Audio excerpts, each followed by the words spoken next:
À l'issue de son entretien avec son homologue français François Hollande à l'Élysée, le président du Gabon, Ali Bongo Ondimba, a fait une déclaration à la presse ce 14 septembre 2015. Il est revenu sur les principaux sujets abordés lors de cet entretien, notamment la question sécuritaire.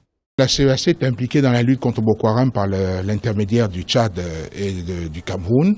Nous menons et conjuguons nos efforts avec aussi les pays de la CEDEAO, que sont le Nigeria, le Niger, qui sont aussi donc impliqués. Et je crois que aujourd'hui, la tendance a été renversée et Boko Haram enregistre de plus en plus de revers.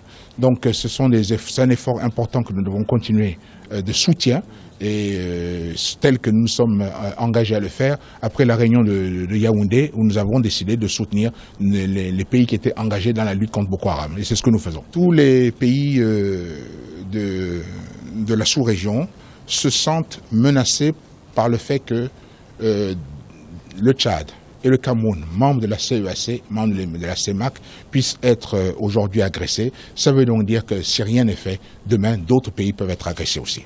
La coopération bilatérale et la préparation de la conférence sur le climat, la COP21, que la France abritera du 30 novembre au 11 décembre 2015, étaient également au programme. Surtout, le président est revenu sur les défections enregistrées lors de la composition du gouvernement du 11 septembre 2015.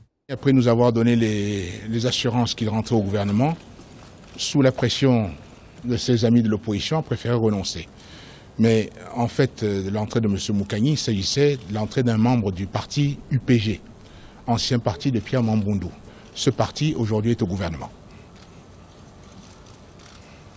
C'est donc pas un échec. L'opposition, nous l'avons invité à venir participer à l'action gouvernementale, où elle aurait pu tranquillement poser ce genre de problème. Elle ne l'a pas voulu. Donc elle dit une chose et elle dit le contraire.